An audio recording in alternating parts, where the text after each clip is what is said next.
בשמואל א', שבת זכור, הפטרה של שאול néged Amalek. Voilà. Vous avez remarqué que je vous envoie toutes les vidéos à chaque fois, je travaille dur. Tête Vav, Zaïn. Bon, puisqu'on est à Zaïn, il y a donc eu Aleph Advav auparavant. Ce qu'il y a eu auparavant, c'est l'injonction de Shmuel venant voir Shaoul, lui disant tu as été intronisé oint comme roi et il te faut maintenant partir en guerre contre Amalek afin de réaliser ce que l'Éternel avait demandé concernant Amalek. On l'a étudié ensemble spécifiquement Amalek, on ne va pas revenir dessus. Il est la source hégémonique la plus réelle qui soit concernant Israël, et tout est à l'origine de la sortie d'Égypte, où ils ont été agressés dès leur sortie, mais avec quand même, je crois que je vous l'avais dit, mais je le répète, avec quand même une bémol à mon avis à moi. C'est qu'il agresse les traînards. Et quand il est écrit qu'il agresse les traînards, c'est pour nous dire que, d'une certaine manière, on peut confirmer ce que Chazal nous ont dit sur la guématria de Safek et d'Amalek. C'est-à-dire que les traînards sont ceux qui se disent peut-être ben oui, peut-être ben non. Ça veut dire quoi? Ça veut dire soit on suit Moshe dans l'entreprise qui est la sienne, soit nous retournons en Égypte, bien entendu. Donc, voilà où nous en sommes. Maintenant, la bataille a lieu, Shmuel a mobilisé ses forces, il est allé, il a tué tout ce qu'il a pu. Seulement, il y a un problème. Vayar Shaoul et Amalek, verset Zayn. Vayar Shaoul et Amalek, Michavila boach Ashur, asher al pnei Mitzrahim. Verset Chet, Vaitfos et Agag meler Amalek, Chai, ve'et kol ha'am, echerim lefi charev. Donc, qu'est-ce qui est écrit? Je suis au verset 7, chapitre 15, Shmuel Aleph. Donc, Shaoul a frappé Amalek. Alors, lorsqu'il y a marqué pareil, je l'ai dit, mais je le répète à chaque fois, parce que ce sont des règles d'or pour l'ensemble de l'étude de Torah, Nevi'im, Ktuvim. Il y a marqué Vayar Shaoul, Shaoul frappe. Et Amalek, ça vous l'avez appris il y a plusieurs années déjà. Et, chez Rashi, c'est ribouille, c'est la multiplicité. Et nous avons accepté de prendre, nous, le pérouge du Ramban, Rabbi Moshe ben Nachman. Et représente l'essence du nom qui le suit. Et Amalek, c'est-à-dire qu'il a frappé l'essence de ce que représente Amalek. Enfin, en tout cas, c'est ce pourquoi il était parti en guerre. C'est-à-dire Shaoul, oui. Donc, le but explicité par Shmuel est de frapper Amalek, mais de ne pas frapper Amalek pour que dans son corps il soit, tué, mais pour que l'essence amalécite puisse être éliminée de la surface de la terre en quelque sorte. Parce qu'il incarne justement cette force hégémonique qui n'a qu'une seule aspiration, détruire Israël. C'est l'antinomie d'Israël. Alors, maintenant, au verset... Alors, Vayar Shaoul et Amalek, Michavila, maintenant c'est l'endroit où ça se passe, à côté de l'Égypte, etc. Au verset Chet, Vaitfos et Agag, hein, dans quelques semaines, on va lire Aman, Ben Agagi, hein, voilà, la descendance de Agag, on en avait parlé quand on a étudié Amalek. Agag, Meler Amalek, Chai. Ah donc, malgré l'injonction de Shmuel d'en finir avec Amalek, et bien entendu y compris avec son roi et son troupeau, il est écrit Vaitfos et Agag Meler Amalek Chai, vivant. Ve'et kol ha'am echerim lefi cherev. Et ce que représentait le peuple amalécite, il l'a entièrement détruit. Alors, quelle est la question qui se pose en premier lieu? Pourquoi avoir laissé Agag vivant? Votre réponse, à votre avis? Un trophée de l'armée. Un trophée de l'armée. Il y a fait méhot. Tu touches exactement au point essentiel. À savoir que dans toute cette épopée, depuis l'entrée en Eretz Israël, on rencontre des guerres, et au cours de ces guerres, on se rend compte que, eh bien, les vainqueurs ont toujours besoin, en quelque sorte, d'une preuve probante de leur victoire. Et qui mieux que le seigneur, le prince, le roi, le général, peut représenter. On a vu ça avec Yoshua, lorsqu'il réussit à vaincre les rois, eh bien, il kidnappe ces rois, il ne les tue pas, il va les tuer après. Mais il faut les ramener vivants pour les avilir. Car cet avilissement fait que l'environnement historique prend conscience qui sont les nouveaux maîtres du terroir. Vous me suivez? Oui. Alors. Non, mais ça veut dire qu'il est orgueilleux. Parce que c'est l'expression de l'orgueil. Alors justement, la question, elle peut être posée dans le sens où elle est à bon escient, cette question. C'est-à-dire, est-ce que c'est par orgueil ou par culture? C'est-à-dire que il n'y aurait, si c'est d'un point de vue culturel, ça n'a rien à voir avec l'orgueil. Cela fait partie, comment dire, de la manière d'être, de se comporter, de se conduire à cette époque-là. Tu comprends? Alors que si nous sommes dans une autre conjoncture où la culture n'est pas celle-ci, et qu'on ramène cet homme-là, alors le trophée devient un orgueil. Tandis que là, je pense, vu que j'ai cité par exemple Yoshua, oui, et que je peux citer d'autres exemples où on a besoin de faire valoir sa victoire. Vous y êtes? Il y a fait. Verset tête. Je suis les versets 8, 7, 8, maintenant je suis 9. Vayachmol Shaul ve'aham, al Agag ve'al metav hatzon ve'abakar. והמשנים ועל הכרים ועל כל הטוב ולא אהבו אחרימם וכל המלאכה נמבזה. מאוס, insupportable, dégoûtant, etc. Venamas ota echerimu. Qu'est-il écrit ici? Que Shaoul a eu de la mansuétude pour Ve'yachmol Shaoul ve'aham al Agag. Ils ont eu de la mansuétude pour Agag, ve'al metav hatzon ve'abakar. En vérité, je vous dis tout de suite, apprenez à lire. Et je vous donne la recette, regardez bien. Ve'yachmol Shaoul ve'aham. Vous avez Ve'yachmol Shaoul ve'aham.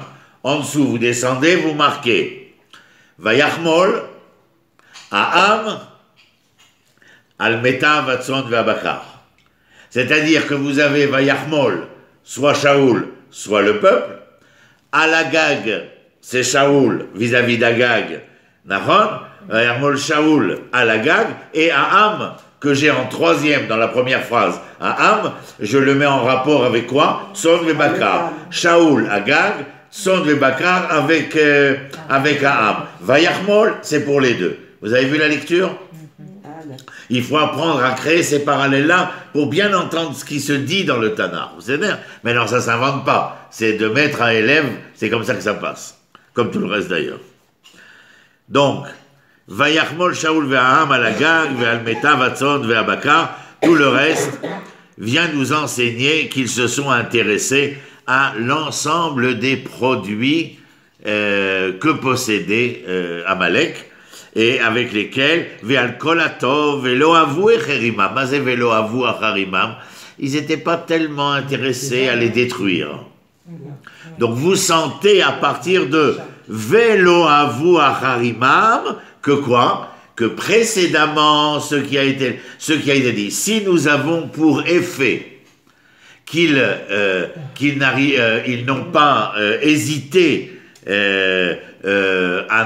ne pas détruire, c'est-à-dire ils n'ont pas hésité à utiliser les biens qu'ils rencontraient, cela vous fait entendre que si ceci est un effet de parole, un effet littéraire, c'est-à-dire qu'il y a une cause en amont qui est quoi? Vayachmol Shaul, Vayachmol Aham. Et donc la mansuétude ici n'est pas le juste mot. La mansuétude n'est pas le juste mot. Pour quelle raison? Oui? Ils sont intéressés. Vous avez compris? C'est-à-dire que le mot lachmol ici, chemla, qui est la mansuétude normalement, n'est pas employé à bon escient.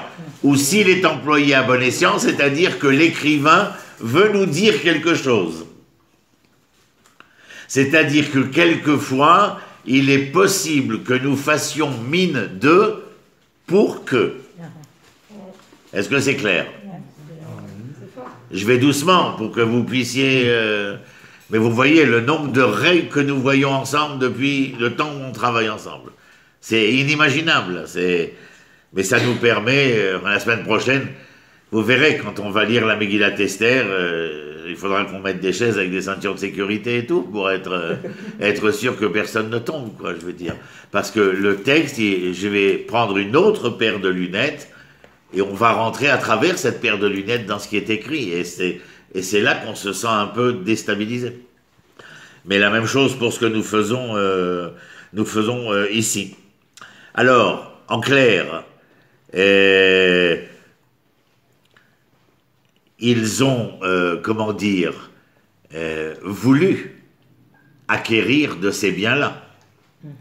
Mais concernant Son ou Bakar, on entend. C'est une richesse, bien entendu. C'est quelque chose de sonnant et de trébuchant, pourrait-on dire.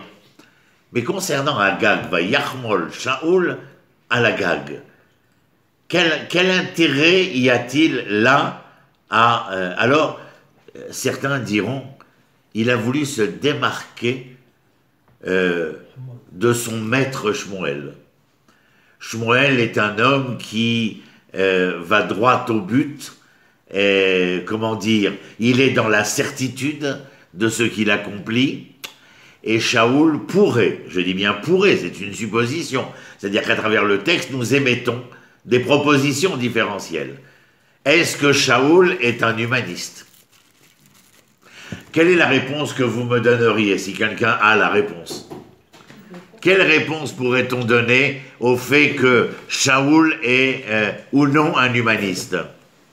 Parce qu'on pourrait très bien dire, le fait de... Première réponse que vous devriez me donner, sans connaître le Tanar. Ici, dans ce qui s'est passé. Il ne veut pas détruire les choses. Il ne veut pas anéantir tout ce qu'il y a de riche. Non. Il a tué les hommes. Ah, voilà. Troisième bonne réponse, Yael. Il a déjà tué tout Amalek. Je veux dire, tu ne peux pas venir et dire ici, comme présupposé explicatif, ah, mais Shaoul ne veut pas tuer Agag parce qu'il a un côté humaniste. Shaoul, oui, pardon, Shaoul. Et alors que précédemment, il a déjà réglé son compte à 1001. Donc vous comprenez de quoi il est question. Maintenant, autre chose que vous devriez peut-être savoir, si vous ne savez pas, je vais vous le dire, mais pour quelle raison, là aussi, je viens et je dis, Shaoul humaniste, allons donc. Je n'en ai nulle envie. C'est pas Zavour qui m'est revenu, le grand. On a compris. Eh bien, lorsque David est allé rencontrer Achiméler à la ville de Nov pour lui demander à manger, et l'épée de Goliath qui était chez Achiméler, étant donné que un de ses ministres, Doeg à Édomi, était présent et qu'il a rapporté à Shaoul qu'Achiméler a donné l'épée et à manger, Shaoul va tomber sur la ville des Kohanim Nov et les massacrer jusqu'au dernier. Oh la vache. Donc il est loin d'être un humaniste.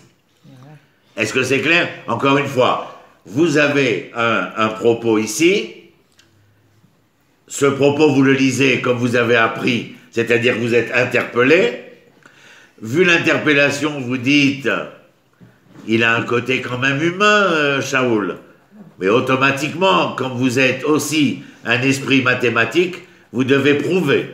Et pour prouver, vous allez chercher, savoir s'il y a, comment dire, un contre-propos. Dans ce cas, ce qu'il a fait avec le reste du peuple d'Amalek, et puis encore avec la ville de Nov, est de manière évidente la preuve que ce n'est pas par humanisme que Agag a été laissé vivant. Et donc nous revenons à quoi? À notre première affirmation, mais nous avons eu confirmation. Vous comprenez comment on a fonctionné? Maintenant, nous avons confirmation que lorsque Yaël a dit qu'il a gardé Agag comme trophée, eh bien nous avons la preuve. Par la preuve, comment? Parce que nous avons prouvé par les événements à contrario de ce qui se passe maintenant, l'humanisme, le soi-disant humanisme de Shaoul comme étant caduc, et donc preuve en est qu'il garde Agag, non pas par humanisme, mais bien, vu la culture de l'époque, comme un trophée, et de toute manière, Shmuel va régler son compte à Agag, puisqu'il ne voudra pas le laisser vivant, comme vous le savez. On ne peut pas imaginer aussi que Kadosh Baruch Hu ait voulu lui mettre comme ça un brouillard dans l'esprit, parce que la volonté est que ça continue jusqu'au moment où il décide avec eux, etc. Non, pas en a priori. Mon père aurait dit à Mariam de samedi, il a enlevé la vie. Okay, non, pas en a priori. Alors, s'il a tué Agag, alors il y a normalement plus d'Amalek. Voilà, on avait dit que lorsque Shaoul a fait prisonnier Agag, le Midrash, l'exégèse nous dit que parmi les prisonniers, Agag aurait eu une relation avec une femme. Est-ce que cette femme est une prisonnière étrangère? Est-ce qu'elle est juive? That's the question. Mais personne n'y a répondu. Personne n'a la preuve de répondre si la descendance Aman est la seule chose que je rajouterai, parce que peut-être qu'on n'aura pas le temps de le dire mardi prochain, vu le cours que je veux vous faire, mais il est intéressant de voir dans le Talmud comment on pourrait dire presque le 11e enfant de Haman, puisqu'il n'y a plus d'enfants, la descendance de Haman, dans la ville, à l'époque du Second Temple, après le Second Temple, dans la ville de Bnei Brak, elle enseigne les textes de Torah. Ah oui. Elle enseigne les textes. Et donc, impossible de savoir qui. Simplement, je mets les choses telles que je peux les trouver, les rencontrer dans la quête, dans la recherche étudiante, mais j'ai pas d'autres... mais voilà, est-ce que oui, est-ce que non, je ne sais pas. On continue. Et est-ce que j'ai autre chose à vous dire?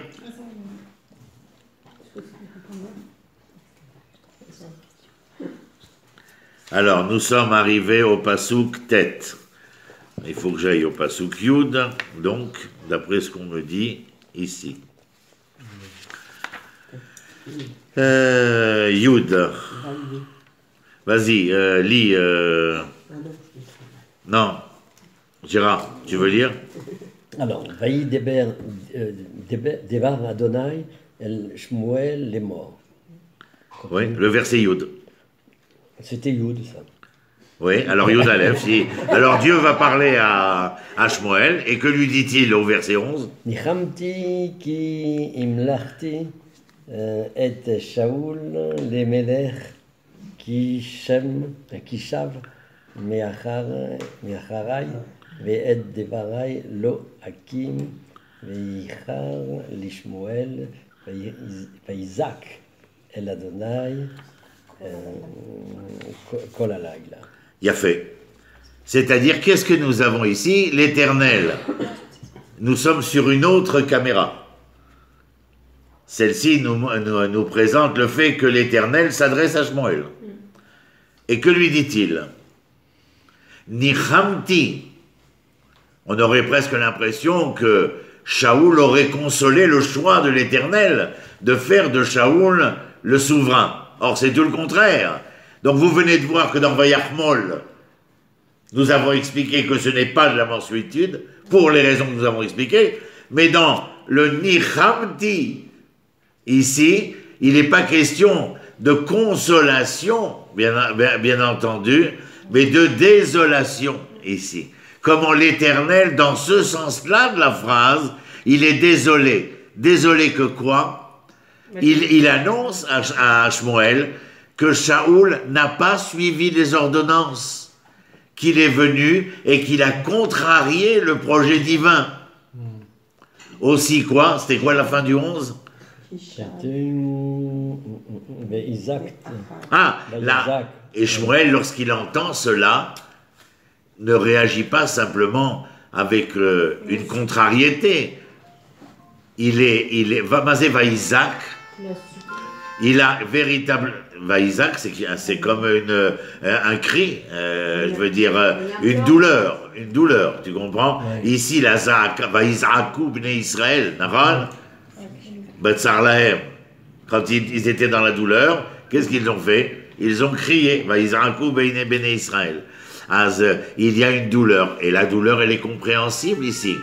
C'est-à-dire que Shmuel, alors qu'il est celui qui a intronisé Shaoul, et rappelez-vous que Shmuel embrasse Shaoul, ce qu'il ne fera jamais pour David.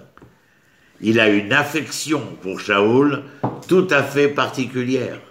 Il n'embrassera jamais David. Tout cela pour vous dire que la réaction de Shmuel à l'information donnée par Dieu, parce qu'il ne pouvait pas le savoir, enfin, pas le savoir, jusqu'au moment où il aurait dû rencontrer Shaoul et voir qu'est-ce qui s'est véritablement passé. Or là, c'est l'Éternel qui vient le voir pour lui dire, il n'a pas suivi l'ordonnance, il n'a pas accompli ce pourquoi je l'avais nommé roi. C'est-à-dire qu'il a contrarié le projet divin. Pour Shmuel, c'est un monde qui s'écroule. Je voudrais vous rajouter, pour Shmuel, c'est trop de monde qui s'écroule autour de lui. Il est l'élève de Élie. Vous vous rappelez, Chofni et Pinchas, catastrophe. Élie meurt quand on annonce.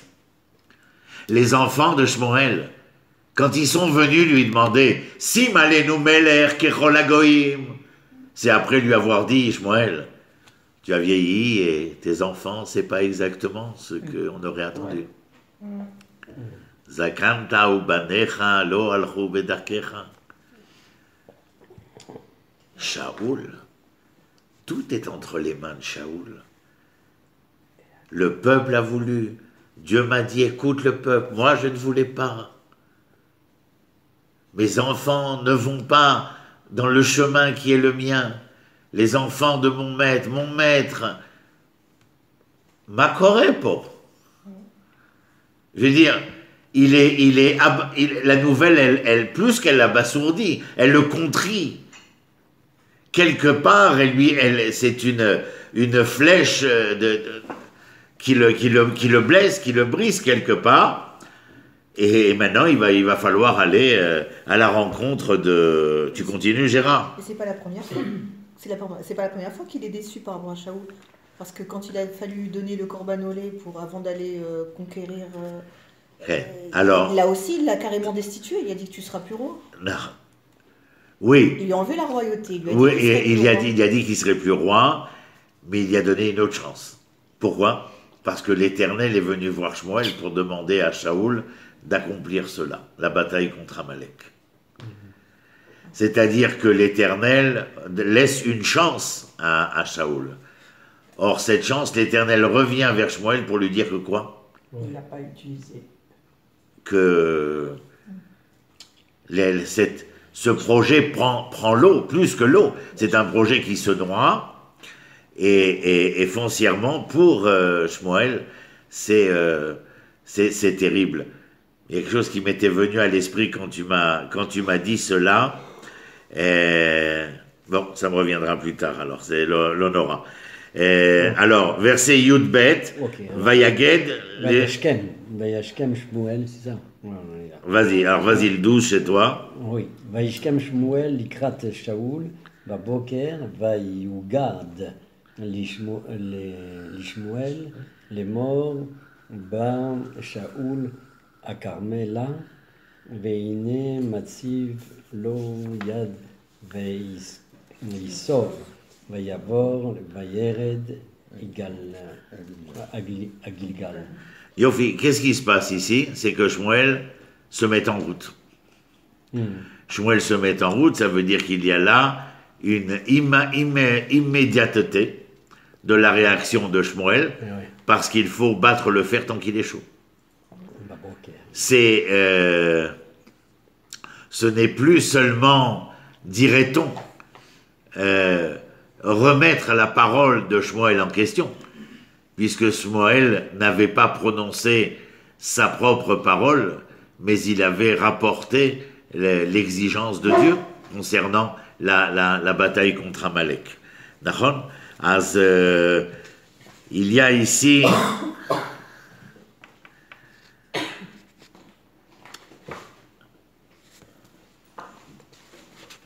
j'essaye de retrouver ce que je voulais vous dire. Lorsque Shmuel va rencontrer Shaoul, nous allons voir dans le texte, tu l'as toi le texte? Bien fait. Lorsque nous allons voir dans le texte, Shaoul va devoir s'expliquer. Les explications de Shaoul ne vont pas être des plus probantes.